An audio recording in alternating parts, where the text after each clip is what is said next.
It's the most wonderful time of the year. Charlie, Merry Christmas to you.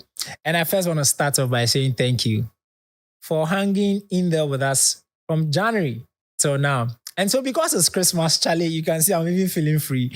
This episode is going to be different. It's one that you can watch with the family. It's one that you're going to laugh. It's one that you're going to sing along. And it's one that may get you a little competitive because we did something different. This year, we brought back Emma Donkoh, the beautiful girl who sang Holy Night last year, and we're all blown away. She came around again. And for the game competition, we had Team Raygan versus Team Rice Cookers.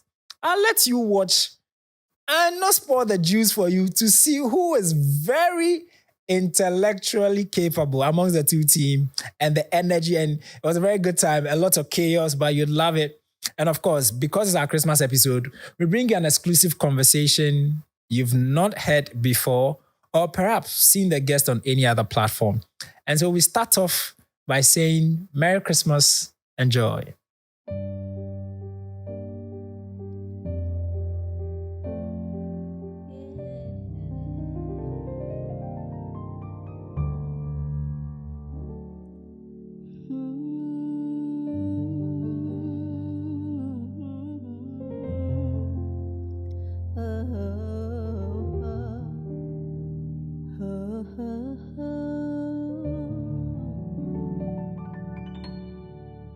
Mary, did you know that your baby boy would one day walk on waters? Mary, did you know that your baby boy would save our sons and daughters? Did you know that your baby boy has come to make you new? This child that you delivered will soon deliver you. Mary, did you know that your baby boy would give sight to a blind man? Mary, did you know that your baby boy would calm the storm with his hands? Did you know that your baby boy has walked where angels trod? When you kiss your little baby, you kiss the face of God. Oh, Mary, did you know?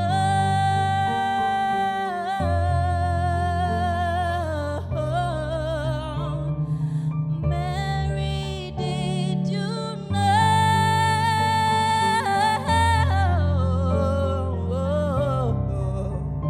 Yeah. The blind will see, the deaf will hear, the dead will live again. The lame will leap, the dumb will speak, the praises of the Lamb.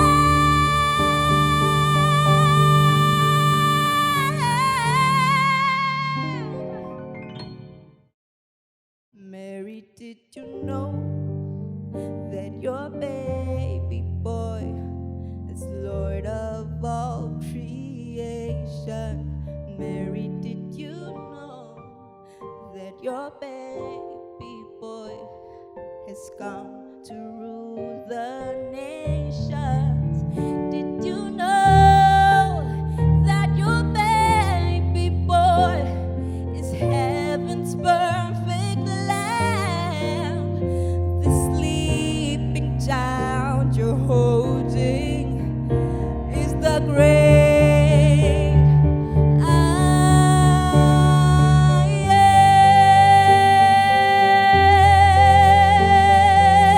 am.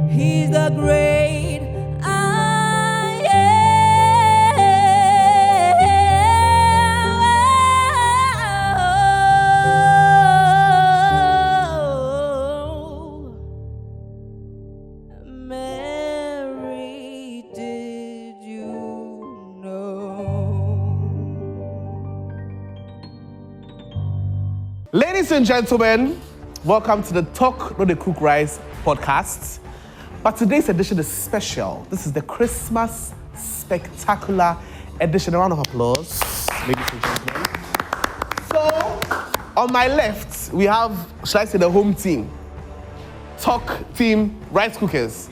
Yes. You guys are doing well. Yeah. You are smiling a lot, but I don't know if you'll be smiling at the end. And on my right, we have the away team. The winning team. You didn't give me that film. Yeah, we are the winning team. Okay. And you know, these two teams didn't come alone. They came with their coaches. Yeah. We have Derek. Oh, yes. Derek. And we have Raygan. The best coach in the world. In the building. You guys didn't even give us your own boss. It's not looking. They know the plus. They know the plus. All right. So today we have a game, right? And we have 3 sections of the game. And it's all about Christmas. We have Christmas basics, we have Christmas characters, and then we have Christmas songs. All right? Now, every correct answer gives you 2 points. If you get the answer wrong, you are definitely not going to get any points. But if you can't answer, and the other team answers, that's 1 point. If you are caught cheating, that's -7. Until I don't even know how. What's Cheating. Yes. We don't even need it because we don't cheat. Thank you, You see your coaches, I'm looking at them. If they answer, may take marks, no? The question going to specific people or anyone? No, they can Discuss. You can discuss. This is all about Is there a time team allocation? community. 10 seconds. The first question goes to team. Let's toss a coin. That's what you decided. Of course, you have to do. What is the name of the season leading up to Christmas? Advent. Hey. Pardon? Advent. That's correct. Hopefully. 2 points. Yes. All right. Everything, you know. Everything. Team Raygan. Hi. It's basic. All right. Yeah, So, very basic. Very basic. tell me the colors of Santa Claus's attire. White and red. Correct for 2 points. Hey, you not black. There's black. There's black way. Why you like that? Why you like that? Listen. Hey, hello.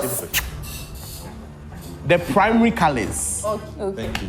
Team Rice Cookers, you need to get this one. What red plant is known as a traditional decoration? Essential. That's correct. That's actually correct. Team Raygan. Yeah. What snack do children often leave out for Santa? Cookies. That's not the full answer. Cookies. It's not just cookies. Cookies and biscuits. Cookies. Yeah, they're biscuits basically. Yeah, so it's cookies. The 10 seconds is up. It's cookies. Cookies. Cookies. It's cookies they eat and cakes. Oh, No, that's cookies. you have It's to give me a cookies. specific answer. Think you want some alone. 5, Chocolate cookies. 4, Chocolate cookies. 3, Chocolate cookies. 2, Cookies and chocolates. 1. No, it's cookies and milk. and milk. But we deserve one. Cookies and milk. It's cookies. It's a compound. No, I'm not saying it's a team. Derek said one. You know, in the spirit of Christmas, 1 point. No problem. Clap for yourselves. All right, now, It's your show. You have to, It's my show. You have to be soft on us. Come on. so now we're going to Christmas characters, all right? Okay. Team Rice Cookers, what is the name of the snowman in the famous Christmas song? Emma Donkoh, you know the correct. What? Your time is going. 5. Is it 4. snowman?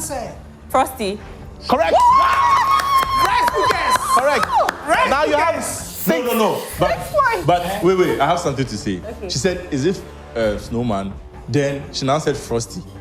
No, they are all they were More than milk. more than The first thing was cookie.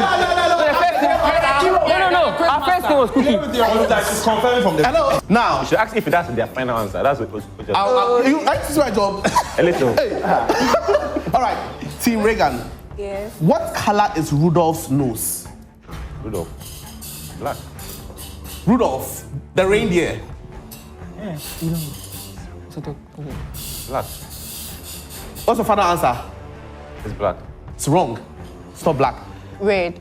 Correct! Wow! Rudolph the Red-Nosed Reindeer.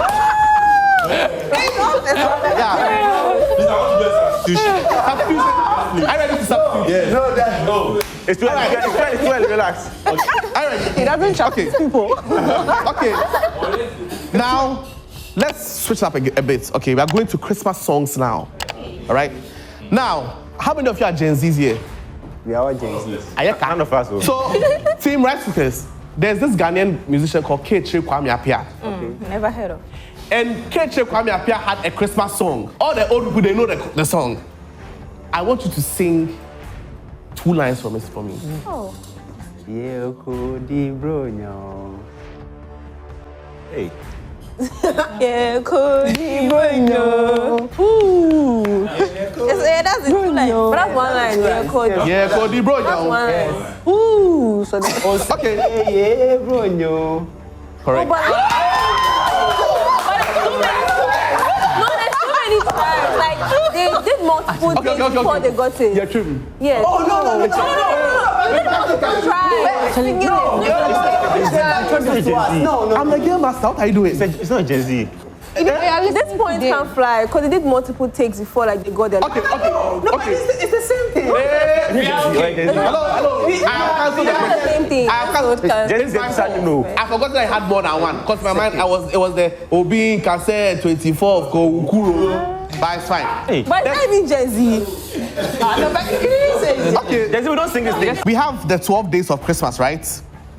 All right. So, Team Raygan, number 4 and number 8. The 10 seconds. 10, 9, 8, 7, 6, 5, 4, 3. Four's calling. 4 calling, and then 3 friends. 3, 2. 8. Hey. 1. But 1 point. Time is up. What calling birds? 8 mates are milking. Correct. Team Raygan, give me 6 and 11. 10, 9, 6. 8. Now they are counting out 6 loud. geese are laying. 11. 5, 4, 11 that's dancing. 11 3, 2, 1. The first one is correct. Okay. 11 is what? 11 is 11 pipers piping. Oh, but you don't like us. No bonus. Now, it's time for your question. You sing the next line after me, right? Yeah. Oh, holy night, the stars are brightly shining. It is the night of our dear Savior's birth. 2 points. How many points do you have now? How many points? 2. I think So, overall, I won the 2000. Almost like 9. 4, 6, 8, 10. 10, 5. okay. You are cooked, bro. All right. I'm on one. All right. Team Raygan. Noel.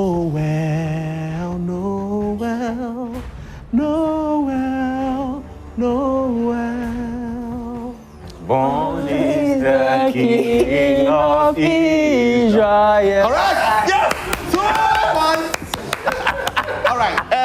To the coaches, Raygan, how you feeling? You know, when you come to someone's home to play a game, right? You need to give them time to take the lead. It's called home training. Repeat that. Home training. They should feel at home. Watch our father. Those who don't understand. Yeah. Right. Okay, so what's your favorite Christmas memory growing up? That's you. The food. The food, Yeah. Fufune, nyama no. Nah. What about you? Carnival. Yeah. Yeah. Hey.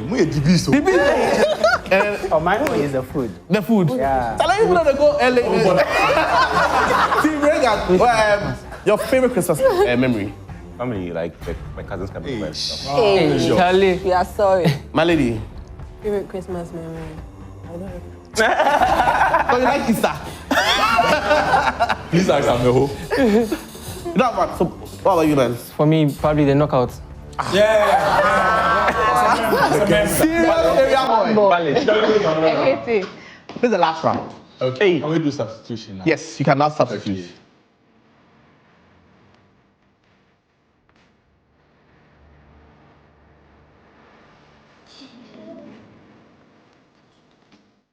All right. Team Raygan, please.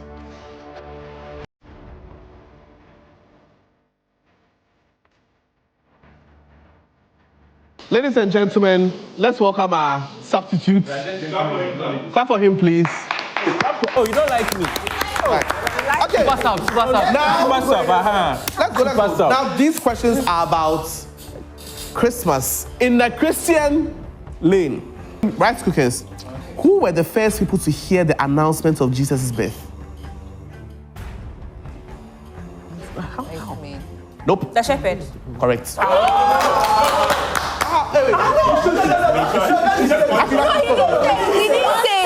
just one time. It's just one try. It's supposed to be just one try. You didn't smash it. You're not telling us in the middle. Okay, yeah, you want to try in the beginning. Okay. Yeah, you want to try. It wasn't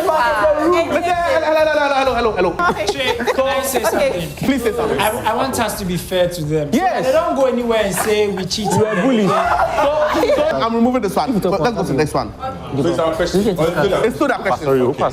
Where did Joseph and Mary travel from before Jesus was born? One hill. From. Yeah, where did they travel from? Ichi, I'm not checking the time crowd. You did my mind inside. 5, 4, 3, 2. Mohammed Salah. Bonus. 5, 4. Jerusalem. Tabora. It was. Oh, why did you say Tabora? It was Nazareth. Nazareth. Team Raygan. Your question. really worried. What guided the wise men to where Jesus was? A star. A star, correct. Team Raygan. Who told Mary that she would give birth to Jesus? Angel Gabriel. Correct. 2 points. All right. Down ball, short passes. Yeah. Team Raygan. What gifts did the wise men bring to Jesus? Frankincense and myrrh. And then Myrrh, I said myrrh. I said Mine speak. Good. Frankincense, good, and man. yeah. Good. Correct. correct. 2 points. What does the name Emmanuel mean?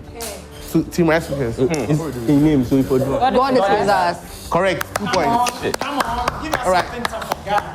Who was the mother of John the Baptist, the one who celebrated Mary's pregnancy? Come on. Elizabeth. Correct. All right. Check boy, Peter. No, we're not catching up. Don't bother yourself. Hey, you're not catching up. You're not catching up. Get the scores right now. Okay, so my name is you.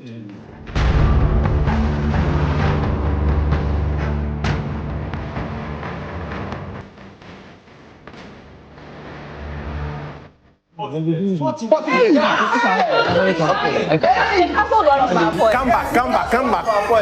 Audience, and saying. Now what's gonna happen is that Team Rice Speakers have 14 points, and Team Raygan, in a very, very crazy comeback, have 13 points too. So now I'm going to ask a riddle. No, let them. Now it's sudden death.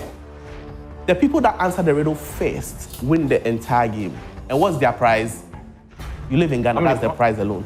So now, this is the riddle.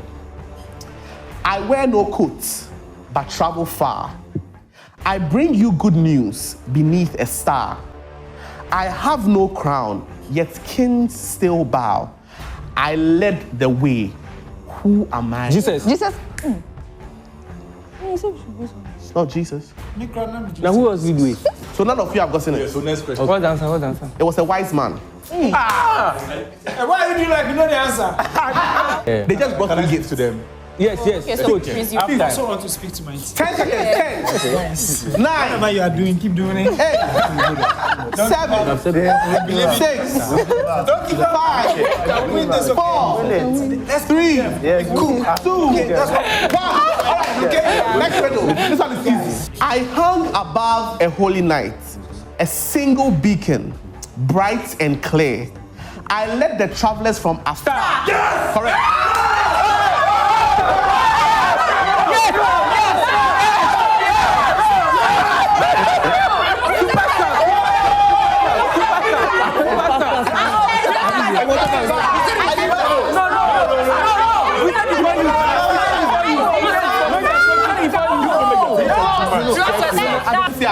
Please let me know.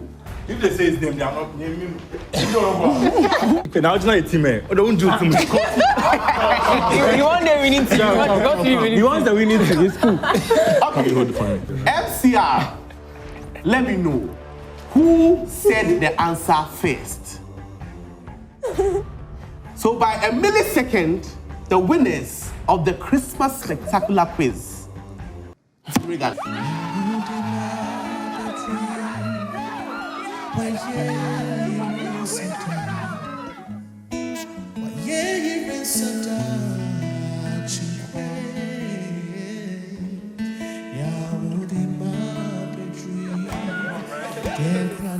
Listen, this is not my. The camera is there. The camera is there. And they are using the audio doesn't lie. But you guys did so. The rice cook there. You guys did so well. Come on. Let's give it up for them. Let's give it up for them. I want to read the scripture for. Sharon. Read this for them. Please come here. Let me read the I scripture. think that's what. Yes. The rice has been. Adam Winterman, Hey. Let's go. Please to the yard. Ecclesiastes chapter 9, verse 11. Give it to them. I have seen something under the sun. The race is not to the swift, but to the strong. Now, does food come to the wise or to the well? Yes. I mean, skip here. I said, but time and chance happen to Them all. At the beginning, say home training. Home training. Mama call. Give them. Drop. Hello. Can we? Okay. I mean, they can also.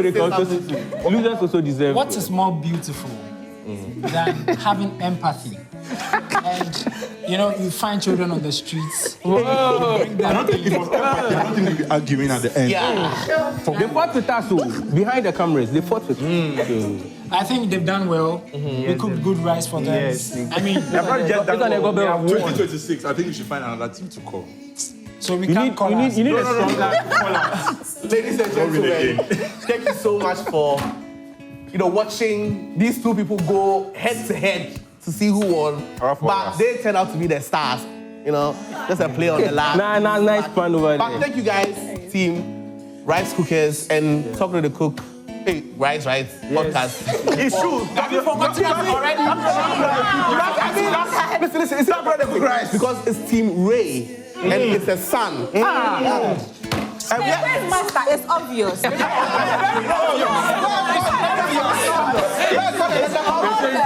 Who doesn't like to go on the winning team? Your Christmas.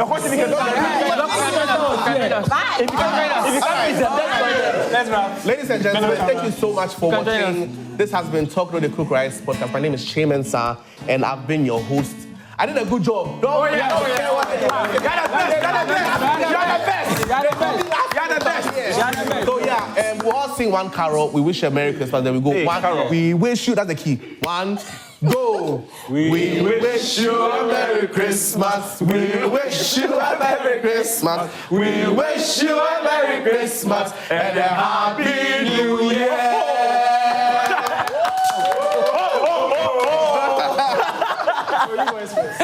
Not only did Team Raygan shine, they also smell good. From perfume, essential. We're both frankincense and myrrh. So team, congratulations. Yeah. And I want Jake with perfume. Thank you.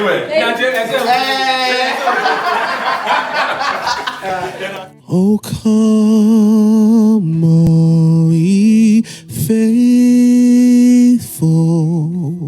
joyful and triumphant.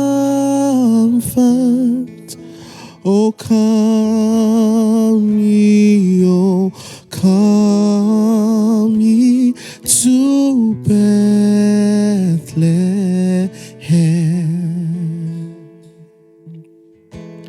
Come and behold him, born the King of angels. Oh, come, let us adore him. Oh, come, let us adore him. Oh, come, let us adore him, Christ the Lord.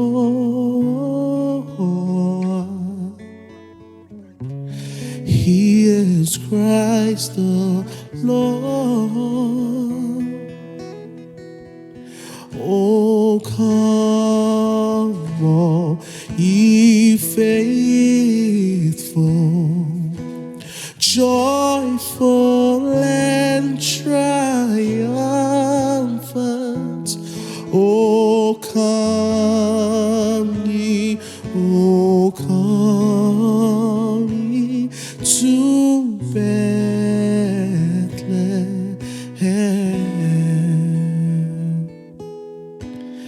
Come and behold him, born the King of angels.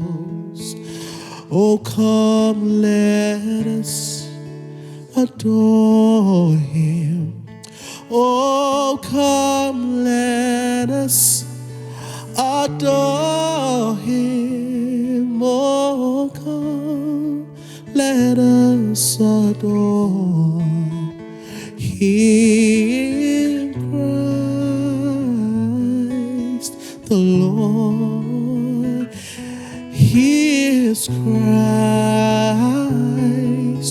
the Lord. He is Christ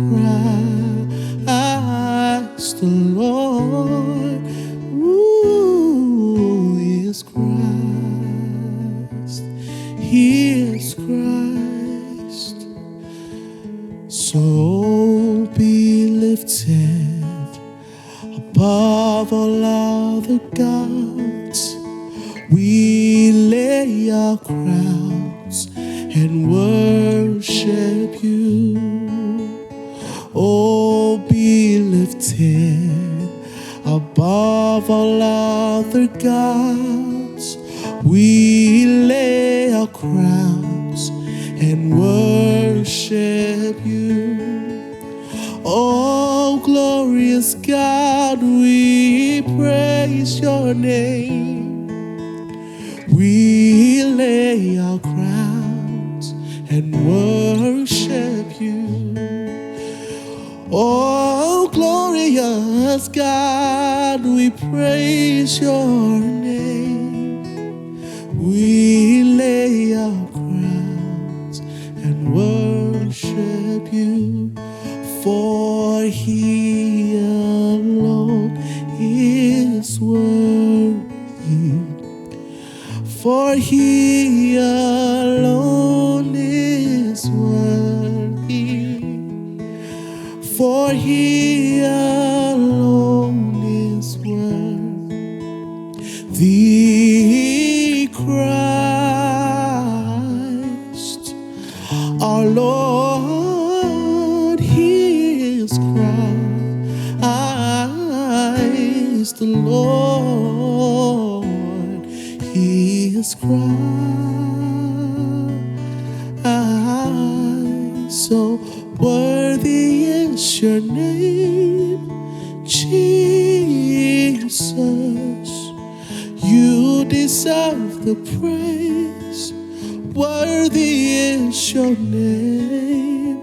Worthy is your name, Jesus. You deserve the praise. Worthy is your name. Worthy is your name, Jesus. You deserve the praise. Worthy is your name, worthy is your name, Jesus. You deserve the praise. Worthy is your name. Hallelujah.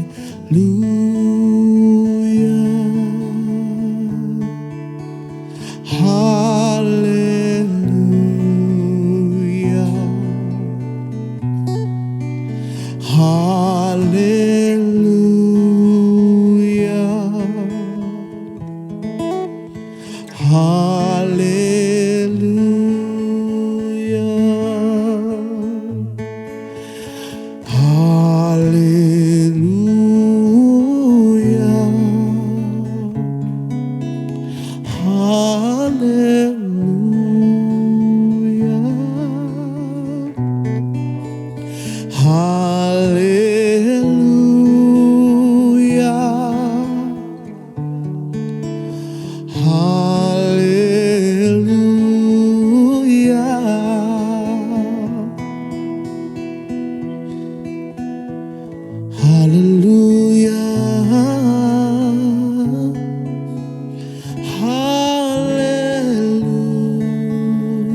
Mi frima kume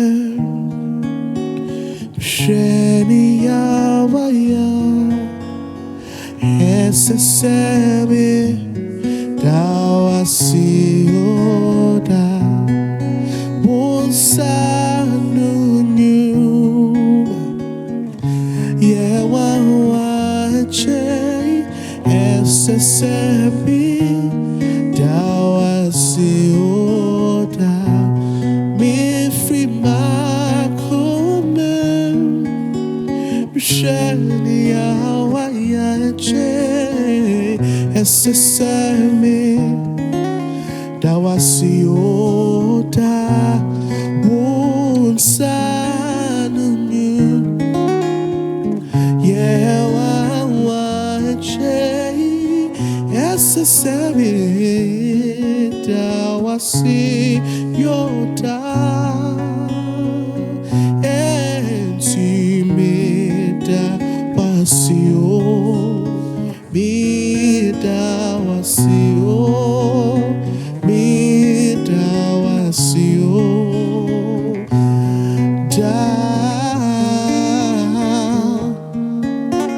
Mida wasio Mida wasio Mida wasio Da Oh, Mida wasio Mida wasio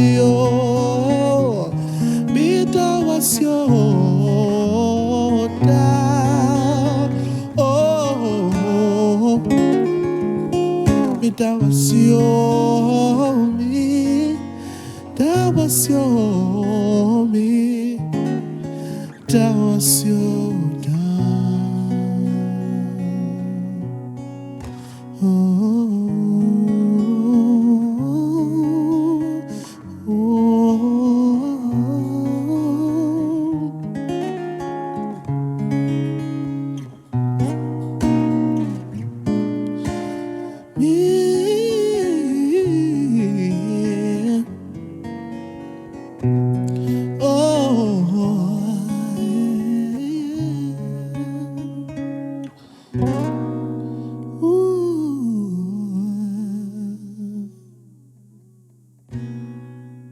We're doing something different this year.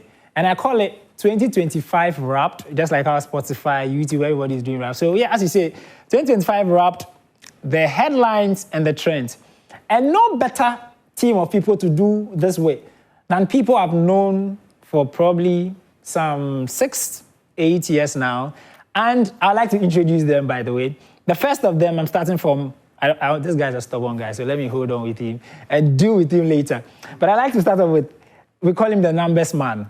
I mean, if you've ever watched JoyNews, you know that there's a guy who knows how to crunch the numbers. He makes numbers make so much sense. He has a way of getting the data to make sense. My very own colleague, somebody I learned from, Kofi, Agyei, Isaac. Charlie, welcome to Talk to the Cook Rice. Charlie, we are here to cook. Exactly my point. And I'll tell you why I brought Kofi in particular for this episode, because there's some understanding and data for him to break down for us. I mean, when we look through all the news that made the headlines. And this particular lady is very special to me because I think not for her, I probably may not have finished University of Ghana. Because when I was in school, maybe I can say this on record, I wasn't really too serious with academics. And I read almost all courses with it. You read English, political science, and theater. Yeah. So I've known her right from level 100, we're in all classes together. And guess what? She was one of the smartest students in the class. Charlie, she would be the one reminding me, have you done the assignment? The group work, are you, and she's been a great friend. She's very smart. She's an author, by the way. And so, Evelyn, welcome to today's show. Thank you. I like your African map. You're representing the motherland. Yeah. Solid. And this particular guy is very, I don't even have the words to describe him. This guy is a guy that when he sits on radio, paints a very beautiful picture about me, but when he meets me in person, has no respect and disrespect. I mean, killer disregard for me. But I love this guy so much because he's very intelligent. He makes the news make sense. I am not a professional journalist, I'm a podcaster. I'm not shy about that. But I like to have this guy on the show. Kwaku. What man do, man? Because you're talking about how Evelyn was teaching you and all of that. You've forgotten about me. We did political science, we did English. I was doing materials and I was sharing them for people like you only to come on set and come and give all the applause and plaudits to Evelyn. Really? What man do, man?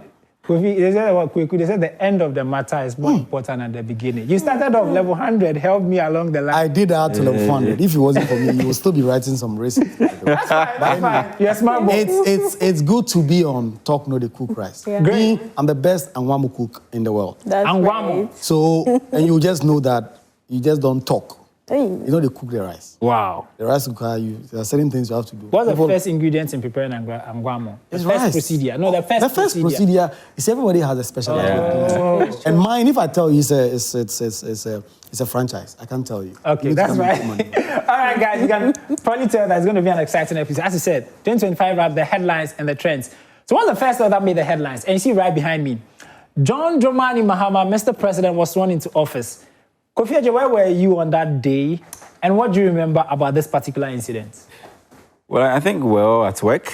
If I say we, I mean, that was a big day for the country. So the research team, basically, you need to listen to the president and put together beautiful data stories based on what the president says. So I was at work, and it was a very memorable day for the country because we're moving from one color to the other, and the enthusiasm and the whole euphoria around having a new president, especially on the back of the big number that brought him winning the election by more than 56% was big. And so it was an expectation that you could actually feel, but some of us, we had to work and we had to, be part of the moment through work. So I was at work and I listened to him, but it was a big day. Wow. In fact, getting, outcast president, if I should put it, from the Sahel regions, cool leaders to come for his inauguration because they had fallen out with ECOWAS.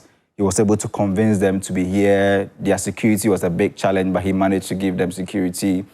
And that, interaction between, the president and the president of Burkina Faso became, that great topic. Everybody was talking about it, his respect to him, and then the reciprocal was something that made the news and the headlines. And so I actually enjoyed it. I was at work, but it was a great show to actually watching for the first time the president reading his inaugural address through the teleprompter. There was some level of, digital innovation about that inauguration and all of that. He was the first to read from the tablet, and he also read from the teleprompter. So I think that's what I remember on that day. It was a great day. I like that. Evelyn, I'll come to you. But where were you on that day? Were you on grounds? I was there. In fact, I'd been in Parliament all night. They had to swear in the new Parliament. We had been there till about 3 a.m. to 4 a.m. when eventually there were, of course, conflicts about whether or not some MPs had to be sworn in or not. There were injunctions flying all over the place. So they had to fight over that. And it was giving vibes like 2020 when Bagben was elected. And I think the government of the day, the incoming government at the time, wanted to avoid that. You had invited guests.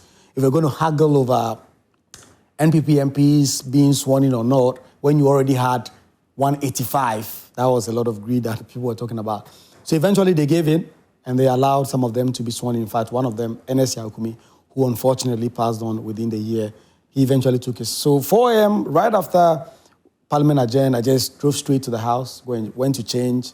I just did it. I couldn't even sleep because I knew if I did sleep, not even the loudest alarm could wake me up. I was tired. We had done an election throughout, no rest. So I just had to rush back, went to the Independence Square with Agyei, Sarah Mensah and the likes, our colleagues. We covered this up until the end. I remember doing some interviews. My knees felt like they were going to fall because when you are doing this interview, while the event is happening, you have to just go down a little bit. So you throw the microphone to the MPs and other people. And my knees were shaking. And it was live. And the Kuyota Blanca was talking and talking. It wasn't ending. And my knees were shaking. Eventually, because I gym, strong. I was able to finish and eventually I did it. So I was there. Great. Now, Evelyn, you are a creative person. And so tell me about the outfit of the president. It was one of the things that was quite topical. I was waiting to see if any of my brothers would talk about it, but no one said anything about it. Yes, and that's Mahama. You see, that's... Make your point. You see, that's the thing when you have a president who is a communications person. He was communicating with everything. Let me say he was doing PR with everything. So you see the Dinkra symbols in his outfit. You see a Kente rendition in the outfit. So he's clearly marketing Ghana. And for me, that's like the biggest thing. Because for us, where we come from in the Sub-Saharan Africa, Ghana is like one of the countries that we are rich in culture. And I'm sure you are aware recently this year, UNESCO, the Kente belongs to us now, all over the world. So for me, that was the highlight of the whole event. His outfit, the way, the pizzazz, the way he carried himself in the outfit. And of course, he mentioned the teleprompter. What president, or you're modern, or you're digitized, or also you're a communications person. So he didn't just get sworn in, he marketed Ghana, he represented Ghana, and he showed us that to be Ghanaian, it's royalty. Wow. Now that you talk about it, I see Sankofa there. Because it was a second come. Yep. Exactly. And that was interesting. He remains the first president to ever come back and still win. Yeah. And guess what? The tradition has been that oftentimes when a president, they normally would have... Kente. What's the word for that? Won a Kente? Yeah. With You wear it. You wear it. Wear Kente. But he did something different. And of course, made the headline. President Mahama, out of the way. Then, of course, he takes over and has to appoint people. And the appointment committee almost became a battleground where, people were looking forward to, in quotes, fixtures. Fixtures between Afenyo Market versus Sam George. Afenyo Market representing the minority versus Okudzeto Ablakwa. Some people had to show up with briefs of cases. Not just, what do you remember about the appointment committee? Or, what character? I will leave majority of that to maybe Kwaku because he was there in the action. And after that, he got that name, Chaos. The tables are turning. But in fact, what I think was so unique about Mahama's appointment, aside from the chaos, was how strategic it was, right?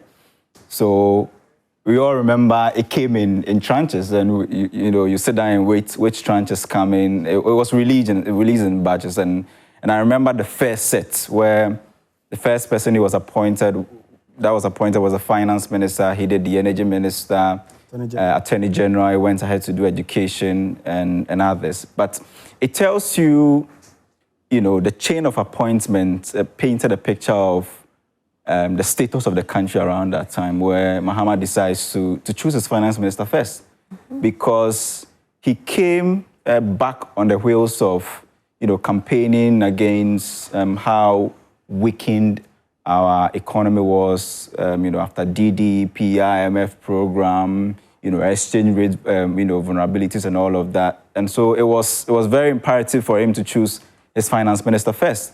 And listening to the appointment, the whole session around, the finance minister, you could see that this is somebody, I'm talking about Dr. Agyei, and somebody who had his vision really connected to that of the president and then also the party. And so, beyond the chaos, for me, I think what really stood out was how strategic Mahama was even in releasing, the MPs and making a bold decision to say that I am going with my campaign promise. I'm not going to appoint more than 60 ministers and deputy ministers. People were looking for it to that. We're all counting. We had the numbers. People, you count to see if has he exceeded? Is he within the span? And he did that. But for me, I think what really stood out was a strategy, right? How he decided to appoint in that chain, and it painted a picture of the situation of the country around that point in time. So maybe I'll leave the chaos to You were there. Yeah, I think let me break the rules and play this. Chaos. The table have been turned. It's chaos. It's chaos. Surprising. It's chaos. The table have turned. More microphones have More been microphones. and things have been destroyed. The table has broken. The table has been broken with all that we are seeing here. It is obvious that this vetting may not happen. This was it was surprising. I like the point Kofi makes about, of course, John Dramani Mahama had a strategy. Everything was the finance ministry, the economy, one of the biggest bedrock of his campaign. And we saw what happened from 2022 up until 2024. So he knew that. Then there was things about justice delivery. Then there was education, obviously, energy, with all the things that were happening. So we expected a much smooth sailing vetting because the NDC had the nearly 2/3 majority at the time. In fact, if you added the independent MPs who had decided to caucus with the majority, the NDC, they were very comfortable. They could do anything. But the minority came in there making the point clear that they will be heard. You can have the numbers, you have your way, but they will be heard. And they will be heard in silence. And so the majority, I think, their strategy was to try and bully them. Because if you look at the appointment committee by itself, there's just about 4 NPP MPs. The rest were NDC, the chairman, the first deputy speaker, so an NDC MP. So they had their way on that and some of the things they were going to do. And like you said, there were matchups everybody was expecting. And so others were quite non-controversial. In fact, the Greater Accra Regional Minister was not asked a single question. Yeah. He came there, they talked about how this. She was gone. And that's how Accra still died, because they couldn't ask her about all of that. Thank you for making the point. But eventually, the matchups, the 2 main matchups was Sam George, who had said a lot about the erstwhile government, and Okudzeto Ablakwa himself. They called themselves, were doing exposés. So the minority really came for them. And Alexander Makin came with a dossier. He wanted to really expose what he called the hypocrisy of those 2 persons, but also expose the fact that he didn't believe that they really meant well or that they were very good for their portfolio. And Sam George also came prepared. And I think usually, from my experience with veterans, normally when MPs come in, they just want to dial down.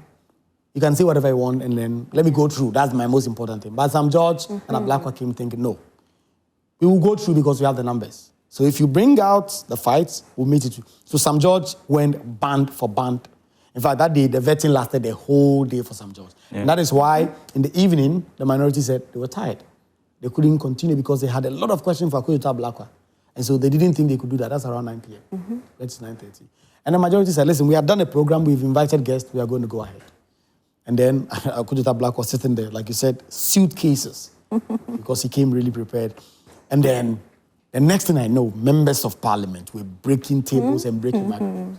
And the surprising part of all of this is that nearly 1 year down the line, there's been no accountability, none. If you and I were involved in any setting, at least we would have spent at least 6 months in the cooler, in Sawam or somewhere else. For MPs to do that, and not only have they not paid for the properties they've destroyed, or at least publicly we do not know that, and there has been no accountability. I think it says a lot of things about a tiered system of legal and justice system. No one else would have gotten away with the kind of things we saw on live TV. This didn't happen behind closed doors. Live TV, the record is there. You could see an MP raising a table, so you could literally go straight to him and say, I mean, the lawyers would say the fact speaks for itself. And there's been no accountability. So I think that is one of the things that I look back on. I've seen MPs, I mean, look at the e-levy debate, the brawls.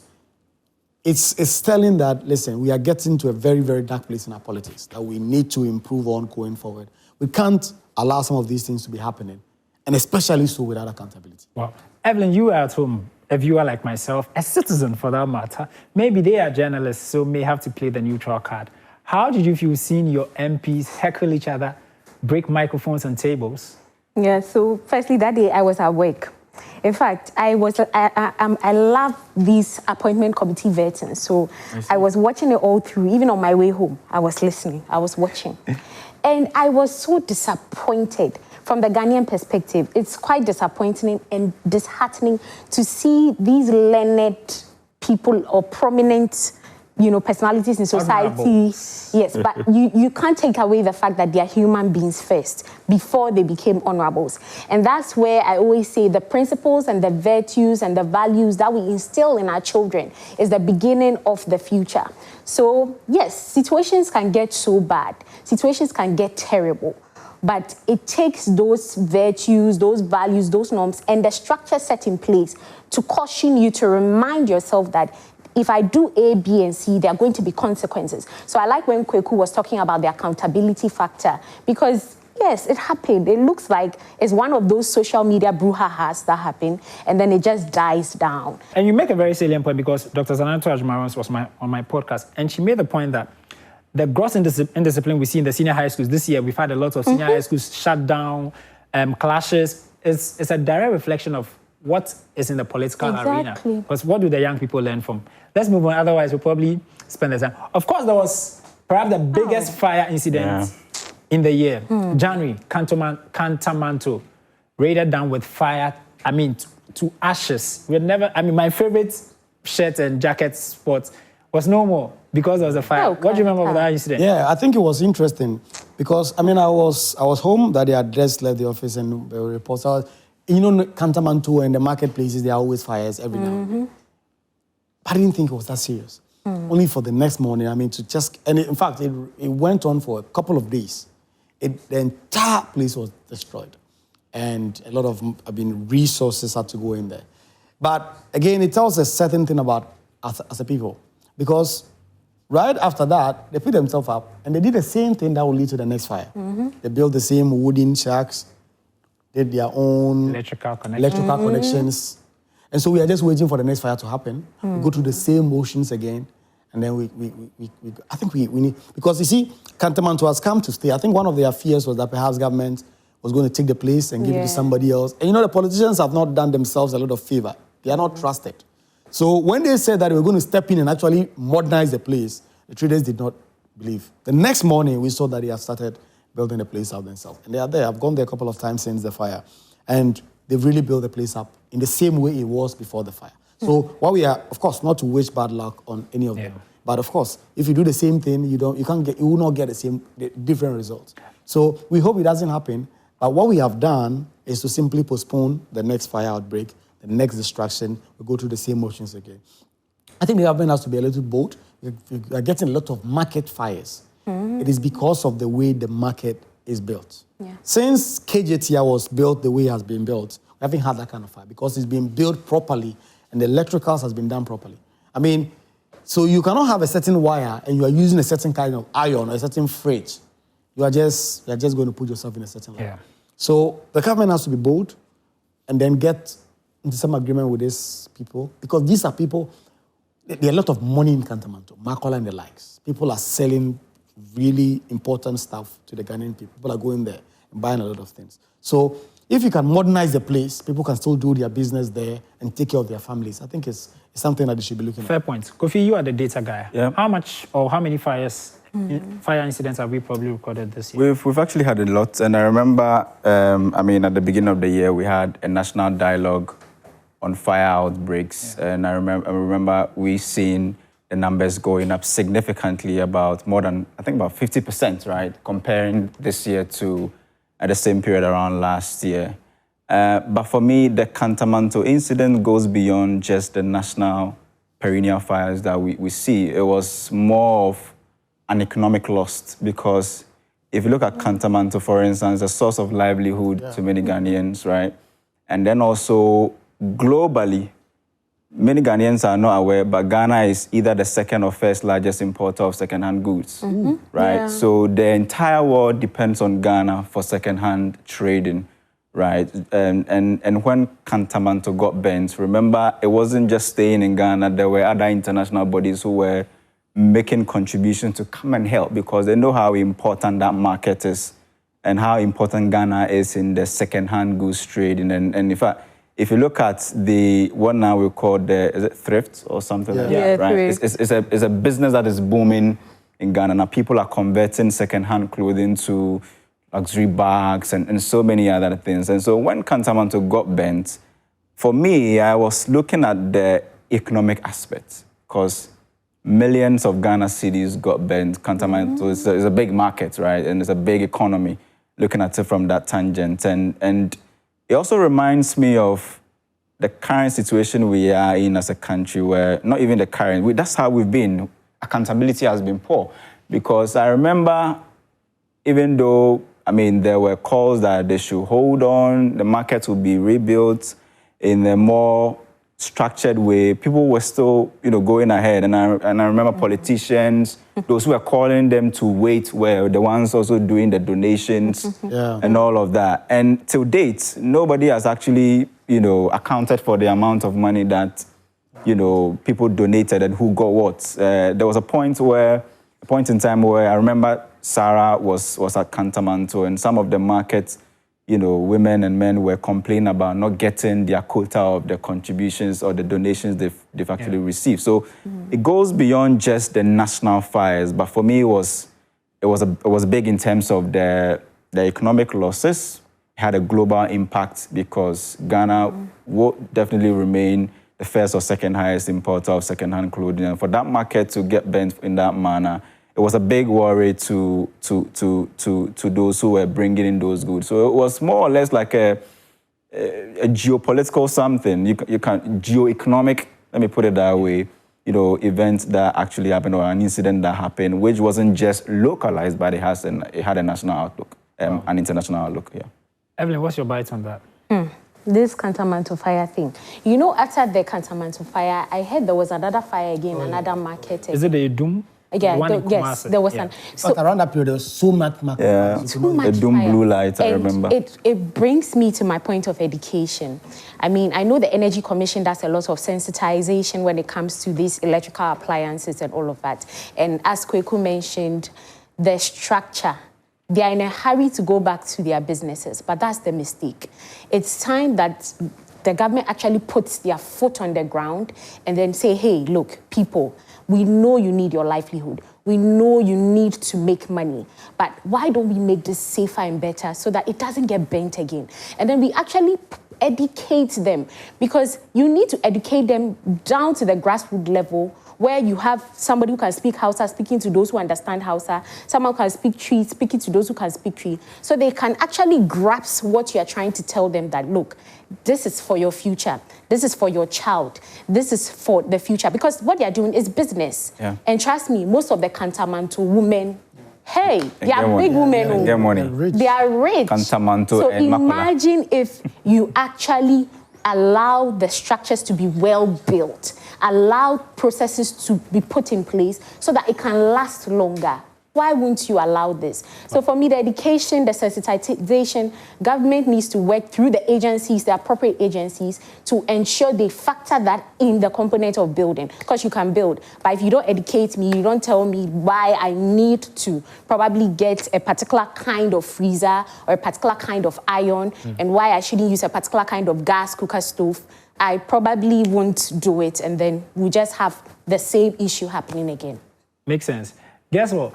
This conversation is quite special because, I didn't have to share the slides with them ahead of time. They are seeing it live and they are biting on it, but you can tell that their submissions are quite you guys are cooking. I like that. We are That's cooking. beautiful. To the next one. It was a campaign promise, but eventually it came to pass, almost as if a glimmer of hope of politicians promising and delivering. E-levy and betting tax scrapped by the finance minister. Data man, how much was e-levy bringing in at the point that we had to now trash? Because we know it was bringing a heavy sum of money. Yeah. And we're quite concerned that was the government doing this to more like buy favor from the people to, I don't know, put a certain show off to the previous government that we are talking and do. We don't really talk, we cook. What did you make of that? In fact, we need to remember that both the betting tax and the e-levy were important or major campaign promise for both political parties. Okay.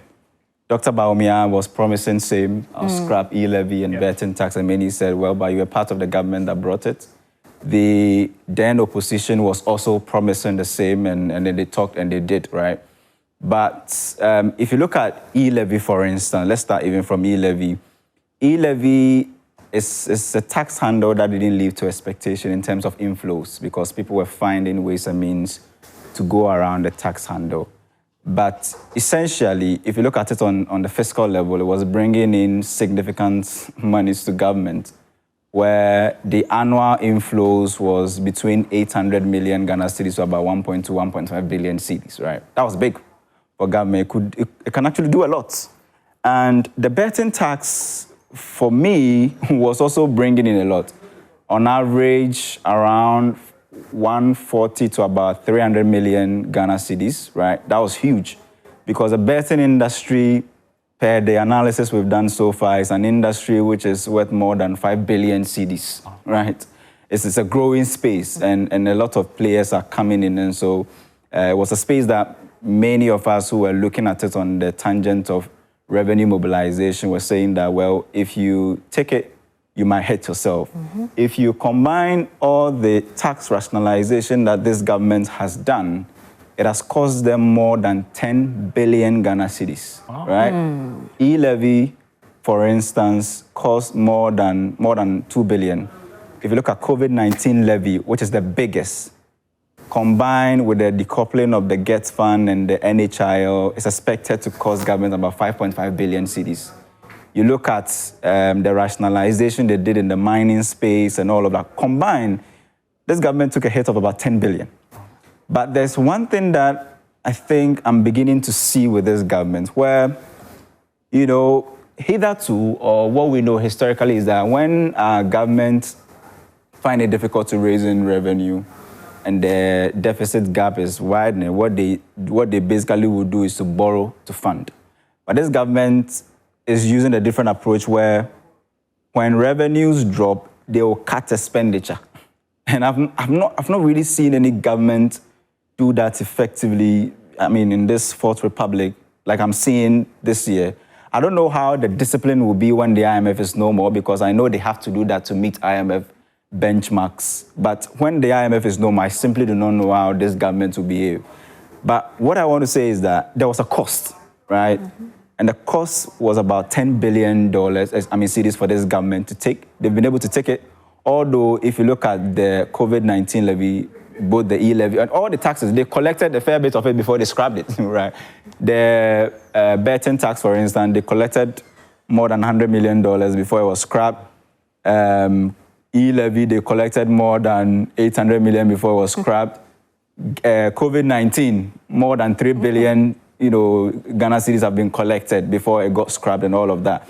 But essentially, what actually is surprising is how they are meeting revenue shortfalls with expenditure cuts, right? And that has been the reason why this government is still able to keep going. And because the whole idea was that they were going to use the tax refund account to actually, foot for some of this deficit. But that really hasn't worked. But one thing that has actually helped them is the fact that they've been able to cut expenditure significantly to be able to meet the shortfalls that they are seeing in the revenue. So for me, it was a big economic hit that they were bold enough to take it. By more than 10 billion cedis, it's very huge. Yeah, that's about $1 billion, right? When he came to read the budget. What was the energy around, you know? Politically, at the time, I think they were very much energized to live up to the themes he had set on the campaign. And I know Ato he's an accountant, really. And so he likes a lot of balancing the books. And so once he was sure that he could make up for the shortfall somewhere, and again, like Kofi said, he's very frugal in terms of spending. So he's like your typical mother in the house. Yeah. If you earn 5,000, that is what you spend. You never go beyond that. Because if you go beyond that, that means you're going to borrow, you're going to get the money from some other sources. So he really stuck to his guns and decided, listen, these had become very unpopular. And in fact, the e-levy at the time it was brought in 2022, the expectation was very high. Yeah. Billions of Ghana cedis. I remember Agyei going around the country trying to convince people to buy into it. But because it suffered from a certain credibility crisis, people found ways to move money around without necessarily going through the electronic system. Yeah. So that means it took a little bit of a hit. So like Kofi says, we're getting 800 million, 1 billion annually. That was way below the projection. And so Atu just knew that 1 billion is good. It's a good money if you wanted to use it to build certain schools. But there was a credibility crisis with that particular tax handle. So you're going to continue underperforming. What is the political cost of keeping a tax handle that is suffering a credibility crisis, that is not even bringing in as much revenue as it was projected? I suspect that if e-levy was getting the same amount of money or close to what was projected, they would have found a way around it. Because how are you just going to throw away 8 billion Ghana cedi? But because it wasn't performing very well, they just knew they could do away with it and get the political credit for it. And the government had just come in. You needed credibility for your own self. And so the things that you had said, and now all of these things, they are set timelines that we are going to do this by this particular period. If you missed it, you're going to suffer a credibility crisis. And in particular, even with the COVID levy, because it was part of the things they wanted to do there. But because they did a lot of the things they promised, people sort of forgave them. And they gave a very good explanation. Say, listen, we want to rationalize the entire VAT system. And that is why we want to take hold on this and do it at a later period. So in Parliament, it was very much expected. He was telling everybody who would listen that as soon as this budget was ready, he was going to take away from that. He came in, it was one of the very first things he spoke about. Everybody was excited. In fact, I remember the minority at the time warning that, listen, even though you promised just leave it in, they said no. You promised that we're going to take this away, we're going to do so. And they did it. Yeah. Evelyn, the first time you get to transact money or send money to somebody and you notice that there's no e-levy charge, how did it feel? Oh, I think it felt good, and it's a good sign knowing that Mahama promised A, B, and C, and Mahama is doing it. So, yeah, it was a good thing. But for me, I'm one of those people who felt like the betting tax, they should have kept it. So that those who like betting. Investors are getting some money from there. That one, you want to go and take it. No, because it was good for Ghana. You heard him crunching the numbers. And Pocho, brother, you were saying it. It's true. Yeah. You can't deny the fact that the betting tax, for me, as an individual, I wish they should have kept it. Our brothers that like betting. That is your main reason. It wasn't because it was bringing money. Because compared to e-levy, the numbers were down. They wanted e-levy out, and you wanted betting tax. Investors will not be happy. Investors won't be happy, but for me, I felt the e-levy was a good thing. It was good. In fact, we didn't want it before it came. Yeah. And that's a lesson to any political or any future governments to come. You should also learn from your stakeholder engagement in the policy process. Because whenever you're trying to introduce a public policy, that's why there was a lot of brouhaha around e-levy. It was just a way government was using to test the waters. So next time, it's a lesson to all of them. They should learn when people are retorting, people are angry, you should know that and it will affect you politically. Very true. I agree on that. What's the next story that made the headline? What's happening to my clicker? Oh my. Hey.